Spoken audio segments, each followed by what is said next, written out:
Okay, we're rolling. Wide, and then I'm going to go in on them. All right. So as we were just discussing, when we saw that Cyndi Lauper video first, Rick's up there playing Steinberger. A lot of non-guitar players noticed that guitar. What's the reaction to that? Well, I think right from the beginning it was very important for us because musicians would take our guitar on stage and immediately that was a focus of attention. So that a guitar which normally wouldn't particularly take notice of, all of a sudden everybody's noticing it and people would get back in touch with us after a big show. We'd hear from people, you know, what was that guitar, and I think it created a lot of attention. What? Let that truck go by. We're okay. That soundbite was in the clear. What? I can close this window. No, that's fine. It's easy. No problem. We heard it, but it was okay. It was the end of the bite where it was pretty much in the clear, I think. No problem. What is the Steinberger guitar? I mean, what makes it different from other guitars? I mean, let's get a little basic for a minute. I think two things. First of all, sound.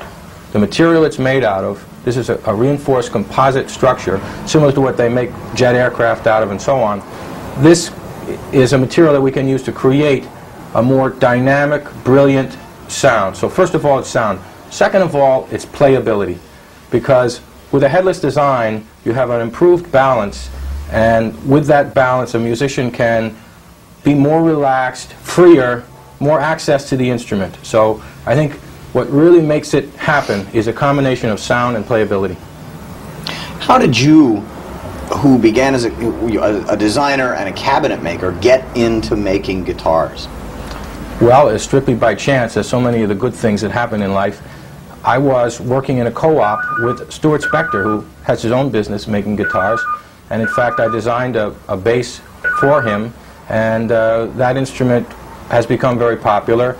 And after designing a more conventional instrument, I became interested in what I could do by going to something that's more radical. I realized that the headless design solved many of the problems that I had when I designed a more conventional style instrument. So I'm not a guitar player. I came into it by chance, but I had contacts with top musicians in New York.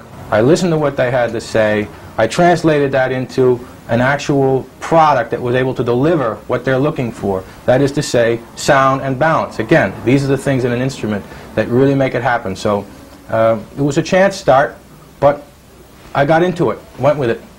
About how many instruments are out there? I asked you this downstairs. I can turn the phone off, by the way. Can you want to? There must be a switch. Just that dial.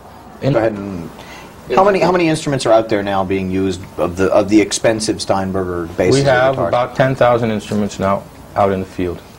Now these guitars and basses range in price from what to what? Well, list prices run from minimum about $1,200 up to about $2,500. And it's around $2,000 is our Do you see a most profit popular here? model. No? Well, I am pleased to say that while in the beginning our costs were very high, and it was a struggle to get the business really up and running and profitable, but this last year we had an increase, just over this last quarter, increase in sales of 35%. The volume that's starting to come in and our ability to produce the product more efficiently, we're starting to see some real profits, and it's a very exciting time for us. It looks extremely good for the future. This is not the kind of an instrument that somebody's mother's going to go out and buy their 15-year-old kid who's just learning how to play guitar. You'd be surprised, but yes, this is much more for the professional. And of course, the very high-end market is much smaller because fewer people are prepared to invest in an instrument of this quality. But it's a market that still sustains a business of our size, and we have a big portion of that professional market. How many people work for you here? We have 30 people. So those 30 people can say, when they see a musician up there with a Steinberger guitar, I did something on that guitar. They can say it, and it's true, because everyone here is an integral part of making it happen. And everybody has their hands on that guitar at one point or another. And we don't have an assembly line where everybody just puts in one screw. We have each department, people in those departments with a very high level of skill who put a lot of work into each instrument. A lot of time goes into the instruments because what we can do with these materials is produce a finer quality instrument than you can really get from wood, because the tolerances that we can establish to begin with can be maintained through mechanized processes And as a result, by combining these materials with a lot of care and hand work, we're able to produce a superior instrument. How long does it take to make the guitar from start to finish, one instrument? Well, it takes about 18 hours of actual labor to produce an instrument, and it takes about a month to run through the factory. And that includes the checkouts and the making sure that all the Yes. tolerances are right?